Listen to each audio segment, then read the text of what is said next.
আজকে মূলত আমরা আলোচনা করব চট্টগ্রাম বিভাগের গণিত অংশ নিয়ে। এটিও 2006 সালের আমাদের প্রশ্ন। আমরা এখানে যে গণিতগুলো এসেছিল সেগুলো প্রত্যেকটাই ধারাবাহিকভাবে সমাধান করব, এবং যেখানে যে বেসিকের দরকার হবে আমরা ওই বেসিক গুলো এখানে আলোচনা করব। তবে রিকোয়েস্ট থাকবে, আপনি যদি কোথাও বুঝতে না পারেন তাহলে অবশ্যই আমাকে কমেন্টেও জানাতে পারেন, অথবা যারা সরাসরি জুমে যুক্ত হয়েছেন তারা সরাসরি কথা বলেও জানাতে পারেন। ঠিক আছে, ইনশাল্লাহ। ওকে, আমাদের আজকের প্রথম প্রশ্ন কি? প্রথম প্রশ্নে বলা হচ্ছে পিতা ও পুত্রের বর্তমান বয়স যথাক্রমে 75 এবং আরেকটা বয়স হচ্ছে 15 বছর। 5 বছর পূর্বে, এটা খুব গুরুত্বপূর্ণ কথা এখানে, 5 বছর পূর্বে তাদের বয়সের অনুপাত কত ছিল? তাদের বয়সের অনুপাত কত ছিল দেখেন। আমরা ইতিপূর্বে যে বয়সের অঙ্কগুলো করেছি তার তুলনায় এটা খুবই সহজ একটা অঙ্ক। কারণ এখানে আমাদের পিতা দেওয়া আছে, পিতার বয়স হচ্ছে কত? 75। পুত্র কত? 15। এখন 5 বছর পূর্বে, 5 বছর পূর্বে জাস্ট বয়সটাতে যেতে হবে। ধরেন এটা বর্তমানে আছি, তাই কিনা? এখানে পিতা দেওয়া আছে, পুত্র দেওয়া আছে। তাহলে পিতা পুত্র যদি দেওয়া থাকে, পিতার দেওয়া আছে আমার কত? 75। আর পুত্র দেওয়া আছে আমার 15। এখন 5 বছর পূর্বে যদি যায়, আপনি মনে রাখবেন যে বর্তমান থেকে অতীতে গেলে বিয়োগ করতে হয়। বর্তমান থেকে অতীতে গেলে কি করতে হয়? বিয়োগ করতে হয়। হয়। যদি ভবিষ্যতের দিকে যান তাহলে আমাদের যোগ করতে হয়। যোগ করতে আমাদের হবে। অতীতের কথা বলছে, তাহলে অতীতের কথা যেহেতু বলছে, সঙ্গত কারণেই আমরা এখানে পিতার বয়সটা আমরা কি 75 থেকে যখন 5 বাদ দেবো তখন 70 হবে 5 বছর পূর্বে। আর পুত্রের বয়স 5 বছর বাদ দিলে আমাদের কত হবে? 10। 10। এখন এই যে আমাদের অতীতে দুটো বয়স পেলাম, একটা 70 আর একটা হচ্ছে 10, আমাদের এই জায়গায় মূলত এই দুটো বয়সের অনুপাত জানতে চাইছে। তাহলে অনুপাত যদি জানতে চায়, জাস্ট এখন সংখ্যাটাকে অনুপাতে ট্রান্সফার করব। তাহলে উভয় পক্ষকে 10 দিয়ে ভাগ করলে একটা 7 হবে, আর একটা কি হবে? 7:1। 1 হবে। এটি হচ্ছে মূলত এক। আমাদের উত্তর। তার মানে হচ্ছে বয়সের যে অঙ্কগুলো আমরা ইতিপূর্বে সমাধান করেছি তার তুলনায় এই অঙ্কটি খুবই সহজ একটি অঙ্ক। তাহলে আমাদের কাজটা কি হলো? আমাদের কাজ হচ্ছে বর্তমানের বয়স দেওয়া আছে, এখান থেকে অতীতে যেতে হবে 5 বছর পূর্বে, তার মানে কি 5 5 বিয়োগ করতে হবে, তারপর 70 10 পেলাম। এটাকে আবার অনুপাতে বের করতে হবে, কারণ 5 বছর পূর্বের অনুপাত চেয়েছে, তার মানে 5 বছর পূর্বের বয়স থেকে অনুপাত বের করতে হবে। যদি 5 বছর পরের অনুপাত চাইতো তাহলে 5 বছর পরের বয়সটা আমাকে কি করতে যোগ হতো? করতে হতো। যোগ করতে হতো। যেমন এখানে আমি 5 যোগ করে এখানে তখন আসতো 80, এখানে 5 যোগ করলে এখানে আসতো 20। সেই ক্ষেত্রে আমাদের 20। অনুপাতটা হতো কত? 4:1। কি হতো? 1। 4:1। 4:1। ক্লিয়ার? বলেন, বুঝতে পেরেছেন জি কিনা? স্যার। ওকে, জি মাশা। স্যার। এবার আমরা পরবর্তী অঙ্কটাতে যাব।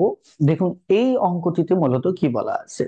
15 জন লোক একটি কাজ 8 দিনে করতে পারে, ওই কাজ 20 জন লোক কত দিনে করতে পারে? এটা তো আমাদের প্রতি অঙ্কেই থাকে একটা করে, তাই না? যে 15 জন লোক একটি কাজ 8 দিনে করেন।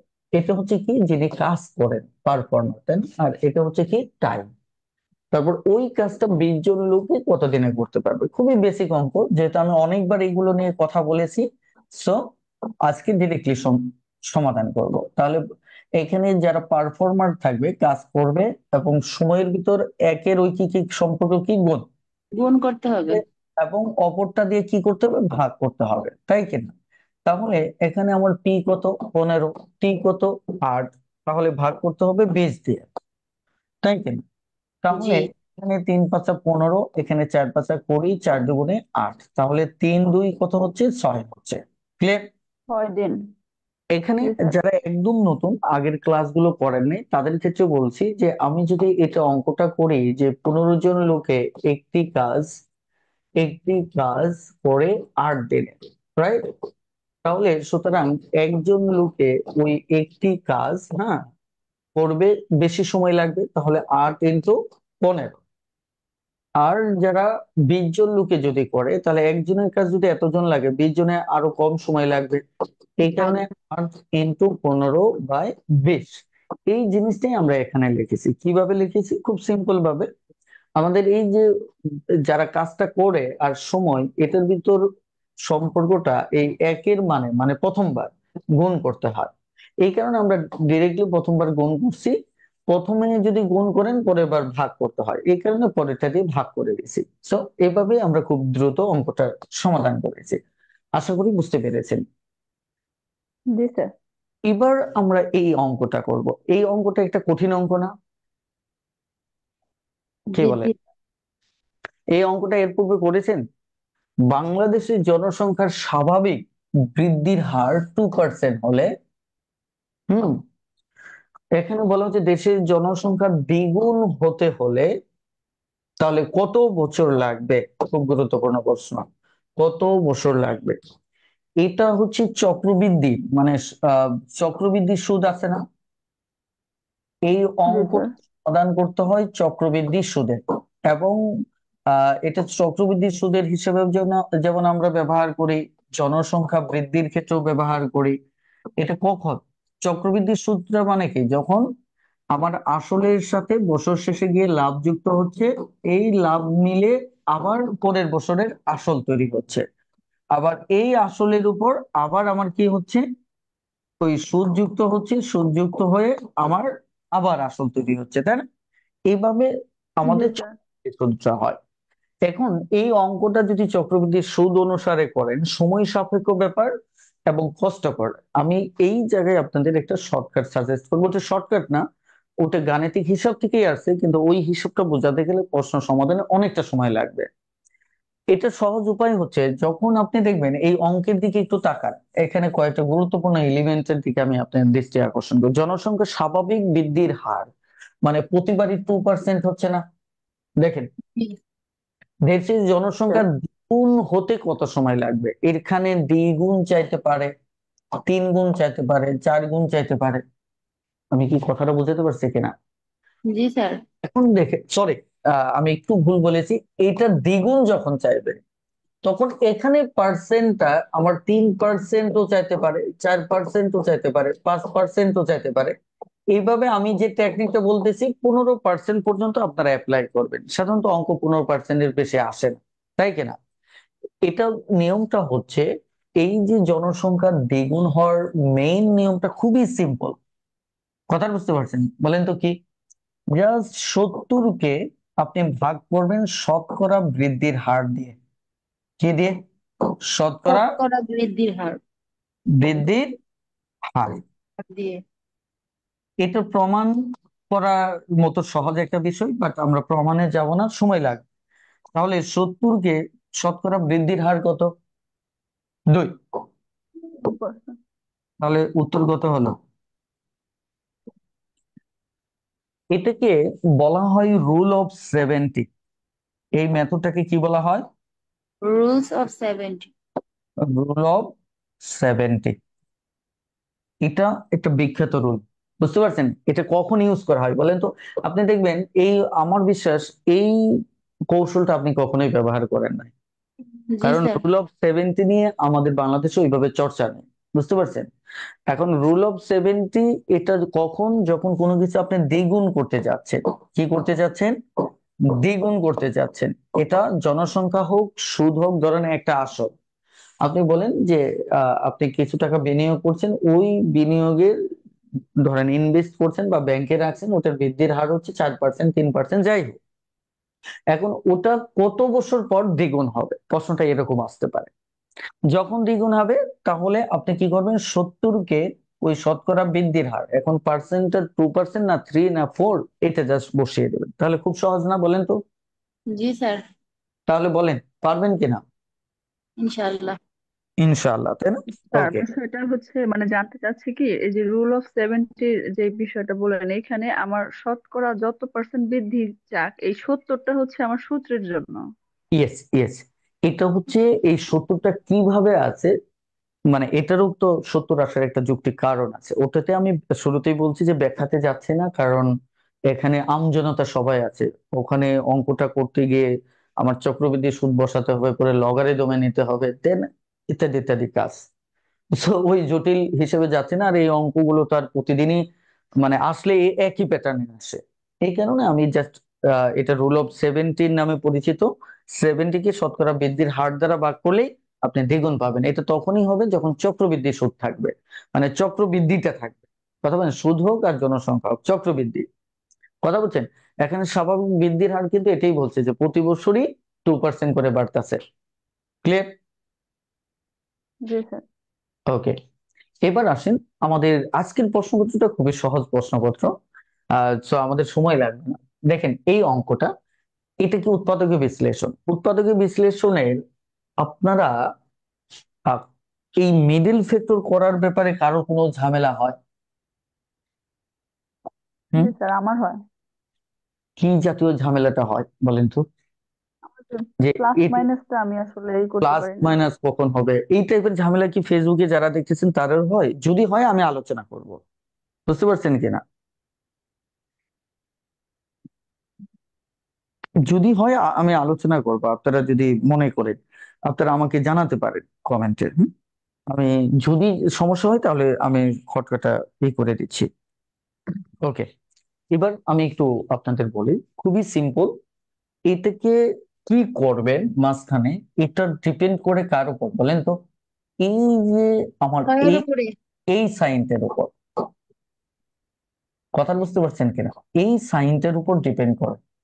ভালো করে খেয়াল করেন, আমি একটা আহ, অনেক শক্তিশালী বেসিক আলোচনা করতেছি, যেটার ভিত্তিতে আমার ম্যাট্রিকের অঙ্কগুলো এটার বেসিসে সাজানো। আমি একটু ক্লিয়ার করছি, এটা কি বলেন তো? এখানে কি এটা মাইনাস না? জি। জি বলেন। স্যার। তাহলে এই সাইনটির ব্যাপারে আমি কয়েকটা কথা বলি। এটা যদি মাইনাস হয় কি হয়? মাইনাস। এটা আপনি দেখবেন বাংলাদেশে একটা বইও পাবেন না যেখানে এটার কোনো সুন্দর ব্যাখ্যা আছে। নাই, কোথাও নাই। কিন্তু আমি ম্যাট্রিকের বইটা যখন সাজাই তখন এই প্যাটার্নটা অ্যানালাইসিস করে সাজাই। এই কারণে আমি আপনাদেরকে দিচ্ছি, পরে ম্যাট্রিক থেকে চর্চা করে নিতে পারেন। এখানে কি মাইনাস আছে না? এখানে আরেকটা কি থাকতে পারে? জি স্যার। প্লাস থাকতে পারে। প্লাস। ঠিক আছে। এখন জি মাইনাস স্যার। যখন থাকবে তখন কি করবেন দেখেন ভালো করে বুঝেন। আমি এটা একটু সমাধান করি। হ্যাঁ, এখানে কি আছে? এ স্কোয়ার, রাইট? জি। জি।5a6। এখানে দুটো ঘটনা, যাদের সমস্যা হয় তাদের কাছে দুটো ঘটনা করতে পারে। একটা ঘটনা হচ্ছে, দেখেন, কেউ হয়তো এটাকে এভাবে মানে চেষ্টা করতে পারেন যে 6 কে 6, এই যে দেখেন এরকম হবে কিনা, এইভাবে ভাঙাতে পারেন। আবার কেউ চাইবেন যে এটা তো 5 3, 3a 2a দিলে হয় কিনা। এই দ্বন্দ্বগুলোই মূলত কাজ করে। কথা বুঝতে পারছেন? এই জি দ্বন্দ্বগুলো স্যার। করে বলেন তো। মানে এই 6 কে তো আপনি চাইলে এটাও যোগ বিয়োগ করে তো 5a হচ্ছে, এটাও যোগ বিয়োগ করে তো 5a হচ্ছে, হচ্ছে না? জি। জি আপনার স্যার। ওটা এতদিন খেয়াল না করলে আজকে খেয়াল করেন যে আপনারা অনেক সময় এই ভুলগুলো করে ফেলেন, যার কারণে অঙ্ক হয়তো মিলতেছে না বা জটিলতায় পড়ে যায়। বুঝতে পারছেন কিনা? এখন আমি একটু ক্লিয়ার করি ব্যাপারটা। এই প্লাস মাইনাসটা কোথাকার কথা বলছি? এই জায়গাটাই, তাই না? জি। এই জায়গায় যদি প্লাস মাইনাস থাকে, ধরেন যদি মাইনাস থাকে, তাহলে আপনাকে যে কাজটা করতে হবে, যে মাইনাস থাকলে এই মিডল ফ্যাক্টরটা এমন ভাবে ভাঙাতে হবে, ভালো করে শুনেন, যাতে ওটার বিয়োগফল, বিয়োগফল মাঝখানেরটা হয়। মাইনাস থাকলে কি ওটার বিয়োগফলটা মাঝখানে হবে, নট যোগফল। আর যদি প্লাস থাকে, ধরেন আমি এটা আরেকটা অঙ্ক এখানে পাশে দাঁড় করে নিই, এটা তো মাইনাসে, তাই না? আমি ধরেন এই অঙ্কটাই প্লাস দিয়ে দাঁড় করাই। এই যে দেখেন এবার কি প্লাস আছে না? জি।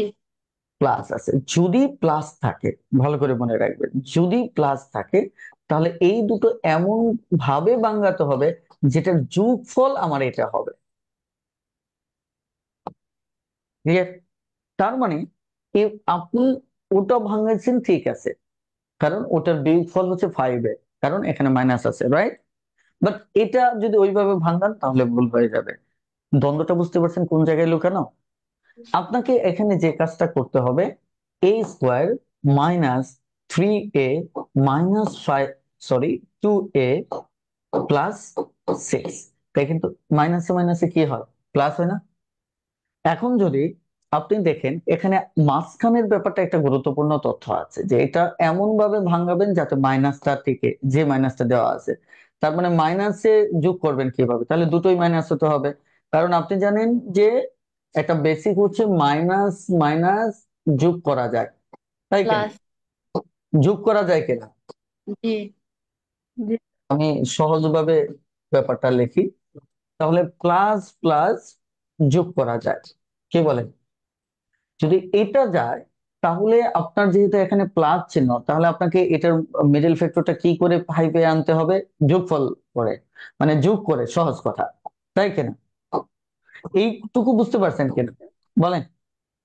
জি যোগ করে আনতে হবে। আর এখানে যেহেতু বিয়োগ, এখানে কি মাইনাস, এখানে যেহেতু মাইনাস, তাহলে এতে কি করতে হবে, বিয়োগ করে আনতে হবে। কি করে আনতে হবে, বিয়োগ করে। বিয়োগ করে। এবং মজার ব্যাপারটা কোথায় জানেন, যখনই বিয়োগ করে আনবেন তখন দেখবেন যে এটা অনেক সময় এদের চেহারার চাইতে বড় হয়ে যেতে পারে, বুঝতে পারছেন? কিন্তু যখন যোগ করে আনবেন দেখবেন যে এই এখানে যতগুলো চেহারা থাকবে, মিডল ফ্যাক্টরের চেহারা তার চেয়ে বড় হবে না। অনেক সময় কত? দেখছেন যে মিডল ফ্যাক্টর করতে গিয়ে আপনার যে সংখ্যা আছে এর বাইরে গিয়ে বড় সংখ্যা নিতে হয়, হয় কিনা? এটার জি কারণ স্যার। তো এই জায়গাটায় এই ঘটনাটা ঘটে। বলেন তো এই দুটো ফ্যাক্টটা বুঝতে পারছেন কিনা? যদি বুঝতে পারেন দেখেন, জি স্যার। এইটা যত অঙ্ক আছে এই দুটো নিয়মেই হবে, ক্লিয়ার? যেমন দেখেন এখানে আমি এ কমন নিলাম, এ মাইনাস সিক্স, তারপর প্লাস ওয়ান কমন নিলাম, এ মাইনাস সিক্স। হম, তাহলে এ মাইনাস সিক্স, এখানে এ প্লাস ওয়ান, ক্লিয়ার? আর এটার দাঁড়াবে কি, এ কমন নিলে এ মাইনাস থ্রি, এখানে টু কমন নিলে এ মাইনাস থ্রি। দেখেন এ মাইনাস থ্রি, এ মাইনাস, দেখেন তো দুটোর রেজাল্ট আলাদা না? বলে বুঝতে পারছেন কিনা, ভালো জি করে স্যার। ক্লিয়ার? ওকে, মার্শাল্লাহ। দেখেন, এই হচ্ছে আমাদের উৎপাদকের সিক্রেট। আপনারা একটু ভালো করে নোট করে নেবেন। আশা করি আজকের পর থেকে ইনশাল্লাহ এটা নিয়ে কোনো সমস্যা হবে না। মিডল ফ্যাক্টর কখন যোগ করবেন, কখন বিয়োগ করবেন। যেহেতু এটি মূল অধ্যায় না, যার কারণে আমি আরো অনেকগুলো উদাহরণ নিয়ে কথা বলতে পারতেছি না। তো আপনারা যারা আমার প্রাইভেট বেস বা মানে প্রাইমারি নিবন্ধন যেখানে থাকেন, সেখানে এগুলো নিয়ে আমি অনেক বিস্তর তথ্য গুছিয়ে দিব। ঠিক আছে? তাহলে ইনশাল্লাহ আশা করি বুঝতে পেরেছেন। আমরা পরের অঙ্কে যাচ্ছি। এবার এই 5 নম্বর অঙ্ক নিয়ে কথা বলি। 5 নম্বর অঙ্কটা খুবই সিম্পল একটা সরল অঙ্ক, তাই না? এটা নিয়ে আমার মনে হয় যে খুব একটা পেইন কারোর থাকার কথা না, সবাই বুঝতে পারে। এ, এ প্লাস ওয়ান, তাই কিনা? ওকে, আমাদের প্রথমত এখানে ব্রেকেট গুলো তুলতে থাকবো। তো ব্রেকেট তোলার নিয়মটা কি বলেন তো, বদমাস, তাই না? জি স্যার। তো এই যে ব্রেকেট যেটা, আমরা তো এটা হচ্ছে মানে আহ, যেমন মাইনাসের আগে কাজ করব, প্লাসের, দেখেন এটা ধারাবাহিক, কোনটা আগে কোন কাজটা করবেন, তাই না? তারপর কি গুণ, গুণ, ভাগ, তারপর কি অফ, মানে এর, তারপর হচ্ছে ব্রেকেট। কিন্তু আমরা সবার আগে কাজ করি এই যে এদিক থেকে এদিকে যাই, আগে ব্রেকেটের কাজ করি। ব্রেকেটের ভিতর কি আছে, ফার্স্ট ব্রেকেট, তারপর সেকেন্ড ব্রেকেট, তারপর থার্ড ব্রেকেট। থার্ড। আর যদি উপরে বার থাকে, তাহলে এই কাজটা আগে করতে হবে। এই অঙ্কটাই বিসিএস এ আসছিল উপরে বার দিয়ে, বুঝতে পারছেন? সো একটু খেয়াল করেন, আগে ব্রেকেটের কাজ যখন করব, ফার্স্ট ব্রেকেট, তারপর সেকেন্ড ব্রেকেট, তারপর থার্ড ব্রেকেট। এরপর আমরা এর এর কাজ করব, অফ যেটাকে বলে, হ্যাঁ। এরপর আমরা কি এখানে ভাগের কাজ করব, গুণের কাজ করব, তারপর যোগের কাজ, সবার শেষে বিয়োগের কাজ। এটা হচ্ছে প্যাটার্ন। আমার তো এত কিছু দরকার নেই, শুধু ফার্স্ট ব্রেকেটটা তুলতে হবে। তাহলে মাইনাস ফার্স্ট ব্রেকেট তুলতে গেলে এটা সবসময় মনে রাখবেন, ধরেন এ প্লাস ওয়ান শুধু না, যে কোনোটার ক্ষেত্রে এখানে যদি প্লাস থাকতো, তাহলে গুণ করতে গেলে আমাদের চিহ্নের পরিবর্তন হয় না, কারণ plus plus plus plus plus plus, clear? কিন্তু জি। সমস্যাই হয় যখন মাইনাস থাকে। এটা যত উৎপাদক বিশ্লেষণ বলেন, যেখানেই বলেন, এই প্যাটার্নটা আপনাদের খুব ঠান্ডা মাথায় রাখতে হবে, যে যখনই হচ্ছে তখন এই প্লাসে মাইনাসে কি মাইনাস এ, তারপর কি প্লাসে মাইনাসে -1। ক্লিয়ার? আপনি দেখেন এখানে মাইনাস কমন নেন, আবার উল্টোটা হবে। বুঝতে পারছেন? তাহলে এই যে মাইনাসের খেলা, এটা কিন্তু সুন্দর একটা বেসিক। এটা আমাদের কি সুন্দর একটা বেসিক। তাহলে এই বেসিকটা কি আমাদের একটু ক্লিয়ার করা দরকার না?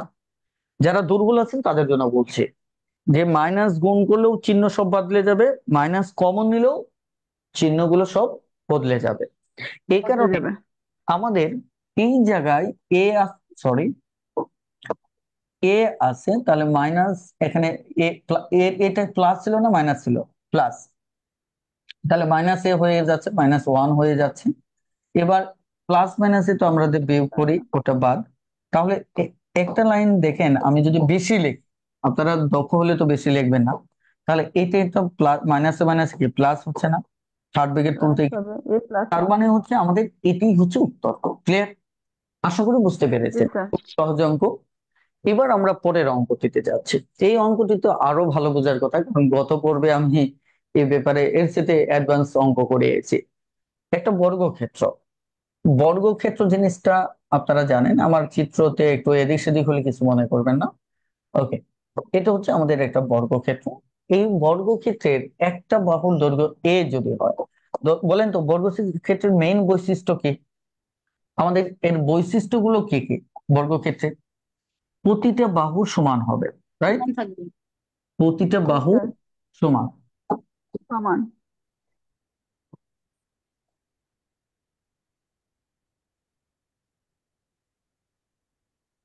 ওকে, এরপর আমার একটা কোণ এক সমকোণ।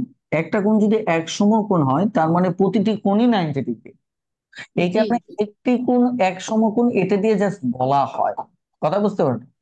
যে একটি কোণ এক সমকোণ আসলে মূলত কি হলে হয়, যে সবগুলোই কি আমার এক সমকোণ, সবগুলোই, সবগুলো কোণ 90 ডিগ্রি।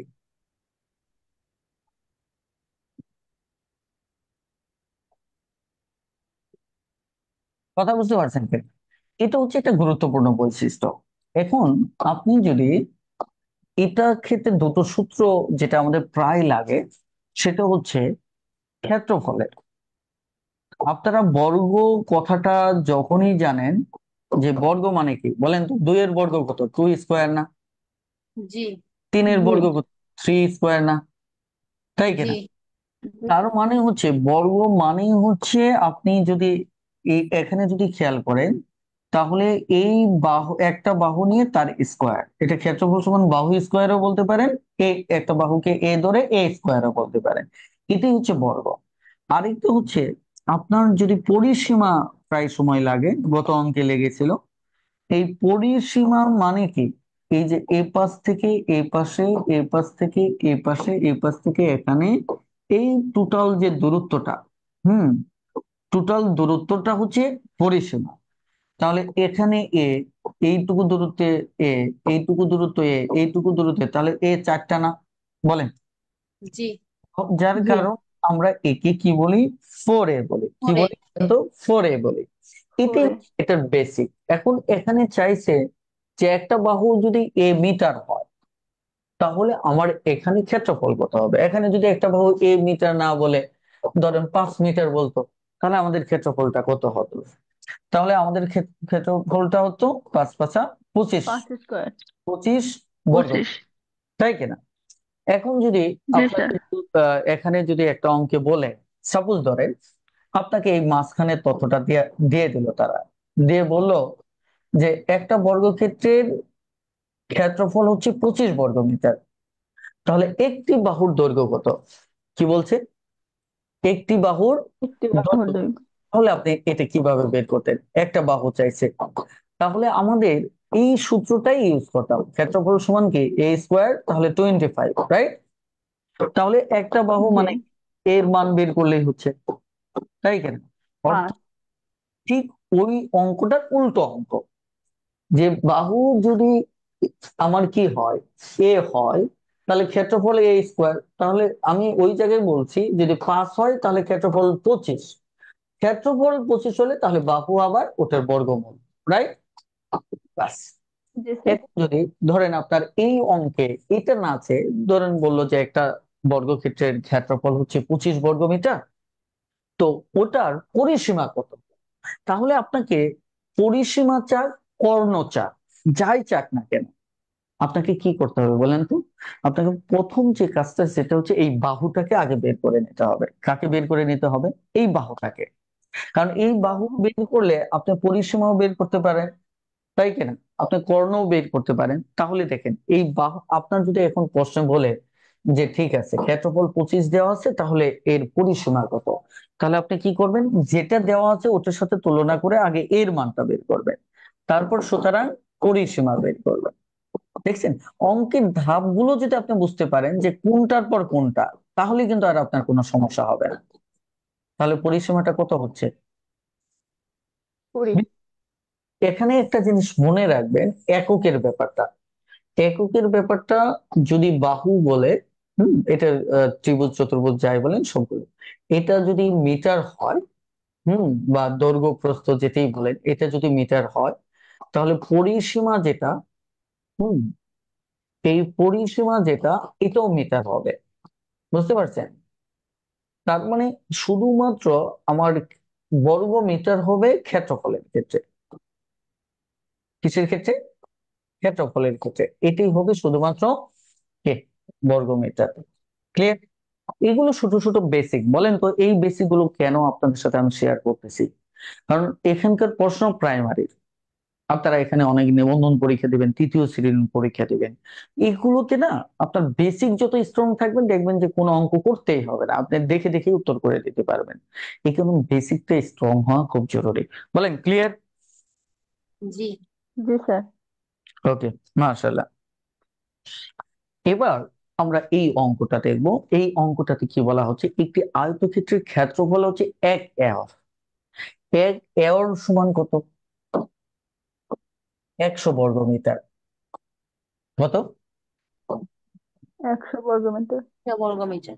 আপনার মুখস্থ থাকতে হবে, অনেক সময় 1 হেক্টর থাকতে পারে, হ্যাঁ, 1 একর থাকতে পারে, এটা মুখস্থ থাকতে হবে। দেখেন, এটা প্রাইমারিতে একটা গুরুত্বপূর্ণ অঙ্ক, আপনি সবই পারেন, এই তথ্যটা জানা না থাকলে আপনি অঙ্কটা পারতেছেন না। ক্লিয়ার? জি। তাহলে দেখেন, ক্ষেত্রফল হচ্ছে 100 বর্গমিটার, এর দৈর্ঘ্য, একটা কি আয়তক্ষেত্র বলছে না? এটা যদি একটা আয়তক্ষেত্র হয়, এই আয়তক্ষেত্রের ক্ষেত্রফল হচ্ছে, পুরো ক্ষেত্রফলটা হচ্ছে আমার কত? 100 বর্গমিটার। খেয়াল করেন, 100 বর্গমিটার। ওকে, এবার ভালো করে খেয়াল করেন, বলছে এর দৈর্ঘ্য, দৈর্ঘ্য মানে কি এটা, তাই কেন? দৈর্ঘ্য যদি হয় 12.5 মিটার, তাহলে আয়তক্ষেত্রটির প্রস্থ কত, মানে এই যে এটা জানতে চাইছে, তাই কিনা? তাহলে আমরা ক্ষেত্রফলের সূত্র কি জানি বলেন তো আয়তক্ষেত্রে? হুম বলেন, দৈর্ঘ্য ইনটু প্রস্থ না? জি। এই জি গুণফলই স্যার। তো আমাদের ক্ষেত্রফল। তাহলে প্রস্থ যদি x হয়, দৈর্ঘ্য যদি আমার 12.5 হয়, তাহলে ক্ষেত্রফল হচ্ছে কত? 100 বর্গমিটার, তাই কিনা? জি। কারণ একটা দৈর্ঘ্য, ধরেন এটা প্রস্থ আগে লিখেছি অঙ্ক করার সুবিধা, ধরেন আমি সোজা করে লিখলাম, ঝামেলা করার তো কোনো কিছু নেই। ধরেন এটা হচ্ছে আমার দৈর্ঘ্য, তাই কেন? এটা হচ্ছে আমার প্রস্থ, প্রস্থ। এই সমান সমান হচ্ছে আমার মূলত ক্ষেত্রফল। ক্লিয়ার? ক্ষেত্রফল। তাহলে আমরা এখানে এক্স এর মানটা স্যার। বের করলে আমার অঙ্ক হয়ে যাচ্ছে 100 12.5। এখন এটা যদি দশমিক তুলে দেন, আমি একটা জিনিস সহজভাবে বলি, 12.5 দ্বিগুণ হচ্ছে 25, 25 দ্বিগুণ 50, এখানে 8টা 12.5-তে 100 হয়। আপনি এইভাবেই করতে পারেন, অথবা এখানে শূন্য দিয়ে দশমিকটা তুলে দিতে পারেন, 1000-কে 125 দিয়ে ভাগ করলেও 8 হবে। এটা আপনার ইচ্ছা। আমি কি কথাটা বোঝাতে পারছি কিনা? আপনি আপনার মতো করে ভাগ জি করেন, স্যার। এটা কোনো সমস্যা না। ক্লিয়ার? তাহলে কত হচ্ছে আমার? 8। তাহলে এই যে 8 মিটার, এই 8 মিটারই হচ্ছে আমার কে? প্রস্থ। প্রস্থ। বলেন বুঝতে পারছেন কিনা? জি ক্লিয়ার? স্যার। ওকে, এবার জি। আমরা, ও আজকে এ পর্যন্তই ছিল তাই না? আমি একটা অ্যানাউন্স দিচ্ছি। আজকে প্রশ্নটা অনেক সহজ ছিল, তো আমাদের সময় লাগে না, তাই না? জি প্রথমত স্যার। একটু বলি, আপনারা যারা বিশেষ করে ফেসবুক লাইভে আছেন যারা, তাদের জ্ঞাতার্থে এক দুটি একটু কথা বলি। দেখেন, বাংলাদেশে আপনি চাকরি পরীক্ষা যেতেই দেন, মনে রাখবেন গণিতে ভালো করা ছাড়া কখনোই আপনি ভালো করতে পারবেন না। আর গণিতে ভালো করার জন্য দুটো জিনিস দরকার: বেসিক, বেসিক থেকে শর্টকাট, আবার প্রয়োজন বোধে ডিরেক্টলি শর্টকাট। কিন্তু আপনার বেসিক আগে অবশ্যই শিখতে হবে। বেসিক শিখলে বেসিক থেকে আপনি 5 সেকেন্ডে শর্টকাট করতে পারবেন, এবং কিছু ক্ষেত্রে শর্টকাট টেকনিক অ্যাপ্লাই করাটাও আপনার জন্য কঠিন হবে না। এখন এই সম্পূর্ণ প্রসেসটা আমরা অনেকটা ফ্রিতেই পড়াচ্ছি। গণিতের নতুন ব্যাচ শুরু হচ্ছে 10 তারিখের পর। এটা ফ্রিতে কেমন আমি একটু বলি।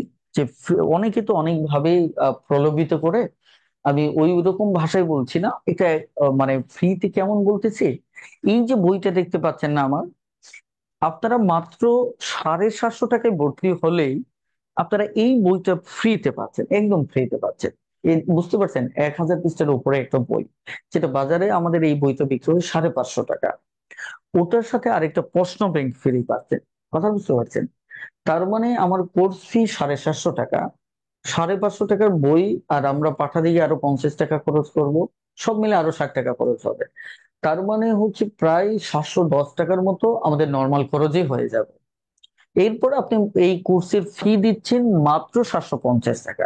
তার উপর আপনারা জমে ক্লাস করতে পারবেন। ইভেন আমাদের এই বইটার উপর আবার রেকর্ড কোর্স পাবেন, ওটা আলাদা লাইভ কোর্স।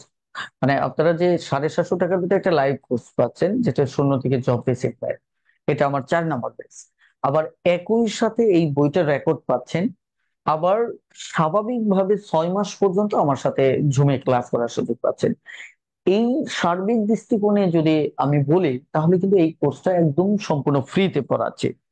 এই কারণে আপনারা যারা মনে করেন যে গণিতের আসলে সত্যিকার সমাধান দরকার, মানে একদম মন থেকে, আপনি প্রাইমারি পরীক্ষার্থী হন, বিসিএস হন, নিবন্ধন হন, 11তম থেকে 20তম গ্রেড হন, যে পরীক্ষায় দেন না কেন, আপনি একটু ভাবেন গণিতের সমাধানটা আপনার দরকার কিনা। যদি দরকার হয়, আমার মনে হয় এটা আপনার জন্য বেস্ট অপরচুনিটি। কারণ আপনারা এখানে যুক্ত হওয়ার সাথে সাথে একটা কমিউনিটিতে যুক্ত হবেন, ম্যাথ টিউটর কমিউনিটি। এই ম্যাথ টিউটর ক্লাবে আপনি চাকরি পাওয়ার আগ পর্যন্ত যুক্ত থাকতে পারবেন। তার মানে কি, সব মিলে এই যে সুযোগটা, এটা কিন্তু আপনার ভেবে দেখা উচিত। তো যাই হোক, আমাদের নিয়মিত ভাবে প্রাইমারি যে জব সলিউশনের উপর ক্লাস হচ্ছে। আজকে অলরেডি আমাদের 8ম পর্ব। ইনশাল্লাহ এটা আমাদের সপ্তাহে 3 দিন হচ্ছে, আর শনিবার, সোমবার, বুধবার, রাইট? এই 3 দিন হচ্ছে। আপনারা আমাদের সাথেই থাকুন, এবং প্রতিদিন 11টা থেকে 11টা 10 মিনিটের ভিতর আমাদের পেজে নজর রাখুন, ইনশাল্লাহ ক্লাস পেয়ে যাবেন।